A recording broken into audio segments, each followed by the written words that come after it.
Discovery and First Contact. The seismograph in Dr. Elena Vasquez's laboratory spiked violently, sending her rushing to check the readings. What she initially dismissed as equipment malfunction proved to be anything but. For 3 consecutive days, the same pattern appeared, perfectly symmetrical vibrations emanating from 7,000 meters below the Pacific Ocean floor near the Mariana Trench. "This isn't natural," Elena muttered to herself, staring at the geometric patterns displayed on her monitor. Perfect hexagons didn't form spontaneously in nature, especially not at that depth and with such regularity. After triple-checking her equipment, she made the call that would change humanity forever. Within a week, the International Oceanic Research Coalition had assembled a team of the world's leading scientists, engineers, and military advisors. The UN Security Council authorized an unprecedented mission: the deployment of the deep-sea exploration vessel Challenger Deep to investigate what lay beneath the ocean floor. Dr. Elena Vasquez led the scientific team alongside Dr. Hiroshi Tanaka, the world's foremost expert in advanced materials, and Commander Samuel West, who headed the military contingent. As Challenger Deep descended through the crushing darkness of the Mariana Trench, Elena couldn't shake the feeling that whatever awaited them would redefine humanity's place in the universe. "Approaching target depth," announced the pilot, his voice steady despite the pressure threatening to collapse their reinforced hull. "Scanning area now." The vessel's lights illuminated the trench floor, revealing nothing but silt and occasional deep-sea creatures. But the advanced sonar painted a different picture. A massive structure lay beneath the seabed, its dimensions exceeding anything humans had ever constructed. "That's impossible," whispered Dr. Tanaka, studying the sonar readings. "The structure must be at least 10 kilometers in diameter." Commander West leaned forward. "And perfectly circular. No known geological process creates something like this." The decision to drill came after 3 days of extensive scanning. Using specialized equipment, the team penetrated the ocean floor, breaking through layer after layer of sediment until they hit something unexpected, a material that resisted their most powerful drills. "It's unlike anything I've ever seen," Dr. Tanaka reported after analyzing the samples. "The atomic structure doesn't match any known element on Earth. This material shouldn't exist according to our understanding of physics." After 2 weeks of failed attempts, a breakthrough came from an unexpected source. As Elena ran her hand along a section of the exposed material, a portion of it seemed to ripple, responding to her touch. Before anyone could react, a seam appeared in the previously seamless surface, creating an opening large enough for a human to enter. "It's reacting to us," Elena said, her voice barely a whisper. The exploration team, consisting of Elena, Hiroshi, Commander West, and 3 specialists, entered the structure wearing environmental suits. What they found defied expectation. Inside was a vast chamber with atmospheric conditions surprisingly similar to Earth's. The walls pulsed with a faint blue luminescence, providing just enough light to navigate by. "The air is breathable," announced Dr. Li Mei, the team's exobiologist, after running tests. "Oxygen, nitrogen, trace gases, it's nearly identical to Earth's atmosphere." As they ventured deeper, the passages widened into enormous chambers filled with what appeared to be technology: control panels, suspended holographic displays currently dormant, and structures whose purpose they couldn't begin to guess. "This isn't just a structure," Elena realized as they entered what seemed to be a central command center. "It's a vessel, a ship." In the center of the command chamber stood a raised platform with what resembled a control console. As Elena approached it, the console illuminated, responding to her presence. Symbols flowed across its surface, an alien language none of them could decipher. "Don't touch anything," Commander West warned, but it was too late. Elena had already placed her hand on the console's surface. The entire chamber hummed to life. Lights activated along the walls, and a holographic display materialized above the console, showing what was unmistakably our solar system. 8 points of light pulsed in the display, one where they stood in the Pacific, and 7 others scattered throughout the solar system. Beneath Mars' Olympus Mons, under Venus' cloud cover, inside Jupiter's moon Europa, on Saturn's Titan, and 3 more hidden within the asteroid belt. "There are more of them," Hiroshi whispered. 7 more ships. Before anyone could respond, a voice spoke directly into their minds, not in words, but in concepts and images that somehow translated into understanding. "Guardians, awakened, threat approaches, alliance necessary." The team staggered under the mental contact. When they recovered, the holographic display had changed, now showing something vast and dark moving across the galaxy, consuming stars as it advanced. Over the next month, governments around the world scrambled to respond to the discovery. Similar expeditions confirmed the existence of identical vessels hidden throughout the solar system. Each one, when accessed, responded with the same message: a warning of an approaching threat and an offer of alliance. Global reaction split along predictable lines. Some saw the vessels as humanity's salvation, a gift of advanced technology that could propel human civilization centuries forward. Others warned of a Trojan horse, an alien trap designed to lull Earth into complacency before an invasion. As debate raged, Elena and her team continued their research inside the Pacific vessel. They discovered it was composed of 8 interconnected sections, each the size of Manhattan, forming a craft that could traverse not just space but dimensions. The technology inside was beyond human comprehension: energy systems that defied the laws of thermodynamics, propulsion mechanisms that could bend space-time, and weapons capable of destroying stars. 3 months after the initial discovery, a breakthrough came when the research team managed to activate what appeared to be a historical database. The holographic display showed beings unlike any life form known to Earth. Tall, luminescent entities composed of what seemed to be both matter and energy. The mental voice returned, stronger this time, communicating directly with Elena. "We are the Luminary. We seeded your world billions of years ago, knowing that one day you might evolve into suitable partners. The void approaches, an entity that consumes all life, all energy, all matter. We built these vessels as a last defense after our civilization fell. They have waited, dormant, for worthy inheritors." Elena struggled to process the implications. "You're saying we were created to be what? Your soldiers. Not created, guided, protected, prepared. The choice remains yours: alliance or extinction." The message echoed through her mind as alarms suddenly blared throughout the vessel. The holographic display shifted, showing the edge of the solar system where something massive had just appeared. A darkness deeper than the void of space, moving steadily inward. Commander West's communication device buzzed with urgent messages from the surface. "Deep space telescopes have detected something massive entering the solar system," he reported, his face pale. "They're saying it's absorbing all light and radiation. Nothing like this has ever been recorded." Helena turned back to the console, her decision made. "Show us how to activate the vessels," she demanded of the alien presence. "Show us how to fight." The response came instantly, knowledge flooding into her mind, instructions for awakening the dormant fleet that had waited millennia for this moment. As Elena relayed the information to the surface, governments worldwide initiated emergency protocols. The age of human isolation was ending. Whether they were ready or not, humanity had just been thrust onto a cosmic battlefield. Awakening and alliance. 6 months after the initial discovery, the landscape of human civilization had transformed dramatically. International cooperation replaced political rivalries as the world united against an existential threat. 8 massive research facilities now surrounded each of the alien vessels, as scientists and engineers worked tirelessly to understand and harness the technology within.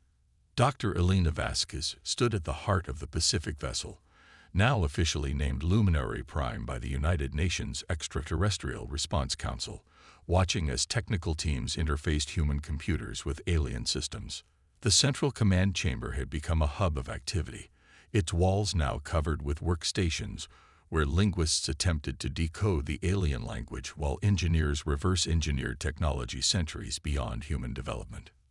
"We've made progress with the navigation systems," reported Dr. Hiroshi Tanaka, approaching Elena with a tablet displaying complex schematics. "The vessel doesn't just move through space. It folds reality around itself, creating artificial wormholes." Elena nodded, still distracted by the knowledge the luminary had implanted in her mind. The images came in fragments, memories of a civilization that had spread across galaxies before encountering the void. An entity or force consumed entire star systems, leaving nothing but emptiness behind. "The communication array is functional," announced Maya Chen, the lead communications specialist. "We're receiving data transmissions from the Mars, Venus, and Europa vessels." Commander West, now appointed Director of Earth Defense by the UN Security Council, joined them. "What about weapons systems? The void has passed Neptune's orbit. At current speed, we have less than 3 months before it reaches Earth." Before Elena could respond, the holographic display activated spontaneously. A 3-dimensional map appeared, showing not just the solar system but neighboring star systems as well. Red warning indicators pulsed along the void's projected path. "It hungers. It learns. It adapts. Conventional weapons will fail." The luminary's voice resonated through the command center, no longer just in Elena's mind, but audible to everyone present. The alien presence had grown stronger as more systems awakened. "Then what will work?" Elena asked the empty air. In response, the display shifted to show the 8 vessels arranged in formation, channeling energy between them to create a barrier of sorts. "A shield?" Hiroshi asked. "More than shield. Purification. The void feeds on corruption, the entropy inherent in normal spacetime. The vessels generate perfect harmony, a state the void cannot consume." Understanding dawned on Elena. "You're saying we need to create a state of perfect order that the void can't digest?" "Yes, but requires synchronization. All vessels, all crew, perfect harmony. That's why you needed us," Commander West realized.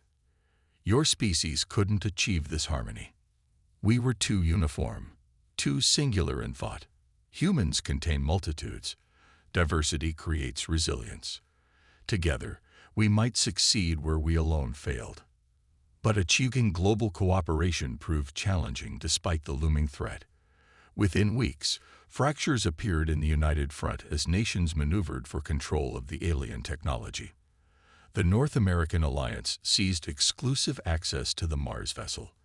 The Euro-Asian coalition claimed the Venus ship. Smaller nations found themselves pushed aside despite contributing essential research. The tension came to a head when military forces from 3 major power blocks simultaneously attempted to secure control of the Europa vessel.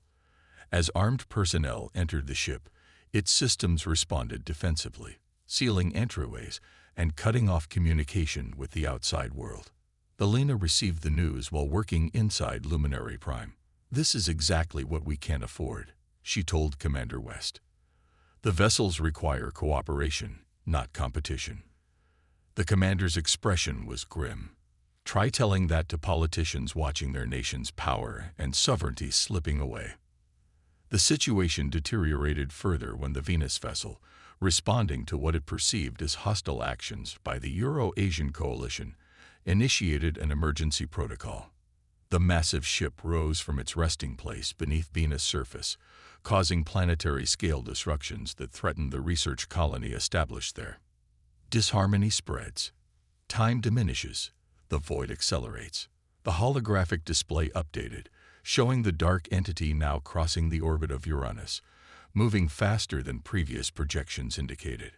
"It's sensing the vessel's awakening," Elena realized. "It's coming for them. For us. Specifically." In a desperate move, Elena proposed a radical solution. Using the communication array, she broadcast a direct message not to Earth's governments, but to the research teams stationed at each vessel. The message included all the knowledge the luminary had shared with her, along with a plea for unity. Political boundaries mean nothing against cosmic extinction, she told them. The vessels choose their partners based on compatibility of mind and purpose, not nationality. We need representatives from every human culture, every discipline, every perspective to create the harmony needed to operate these ships. The response was immediate and overwhelming. Scientists, engineers, and crew members across all 8 facilities pledged allegiance not to their nations, but to humanity's survival. Within days, a new organization formed, the Luminary Human Alliance, operating independently from governmental control. As political leaders raged and threatened, a new message appeared across every communication device on Earth. The message originated simultaneously from all 8 vessels, bypassing all security protocols. We have chosen. The vessels accept the alliance. Preparations begin now. The display in Luminary Prime transformed, revealing 8 humanoid figures composed of light, the true form of the luminary consciousness preserved within each vessel. We transferred our essence into these ships as our physical forms succumbed to the void. Explain the luminary consciousness. We have waited for partners who could complete what we could not finish alone. Elena stepped forward. You've been conscious this entire time, watching us evolve. Not conscious as you understand it. Dormant, waiting, sensing potential. Your species reached the necessary threshold of both technological advancement and cognitive diversity. You are ready. The truth of the vessels finally became clear. They were not merely ships but symbiotic entities designed to merge with compatible consciousness to achieve their full potential. The Luminary needed human partners to provide the diversity of thought and perspective their uniform consciousness lacked. Humans needed the Luminary's advanced technology and knowledge to survive the coming threat. As the void crossed Saturn's orbit, the 8 vessels began to rise, massive structures breaking free from the planets and moons that had concealed them for millions of years. On Earth, billions watched in awe as Luminary Prime emerged from the Pacific, water cascading from its enormous form as it descended toward the sky.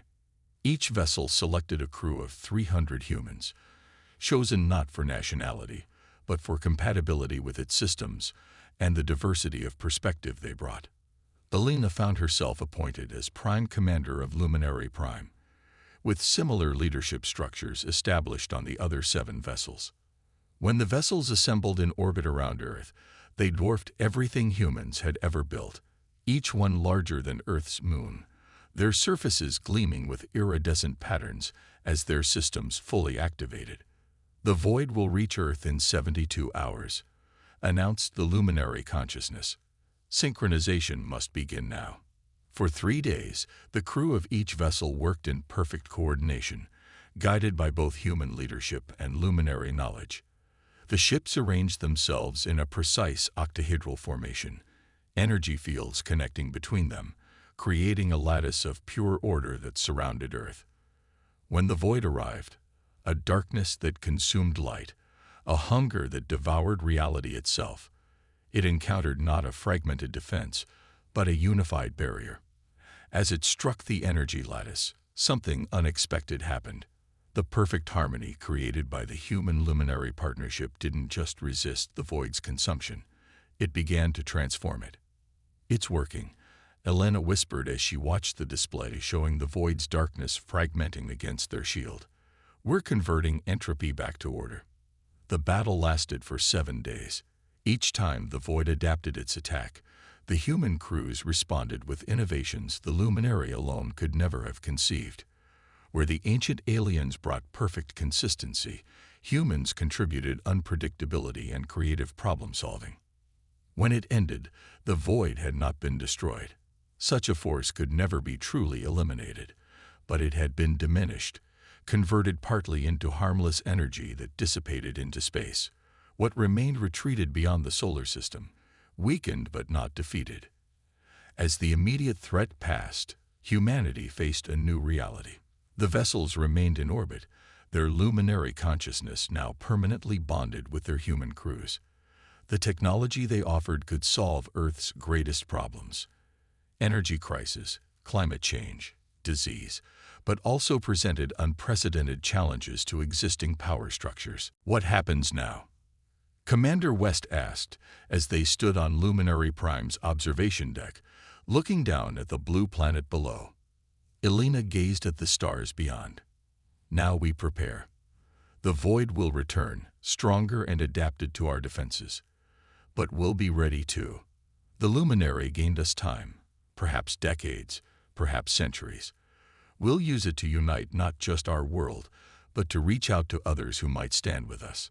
The luminary voice, now as familiar to Elena as her own thoughts, added, "This was always the purpose. Not merely defense, but connection.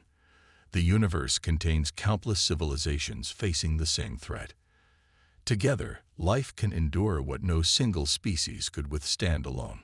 As dawn broke over Earth, the 8 vessels began transmitting a new signal, not a warning this time, but an invitation. Humanity had taken its first true steps into a larger universe, not as conquerors or victims, but as guardians and allies in a cosmic struggle for survival that would define their species for generations to come.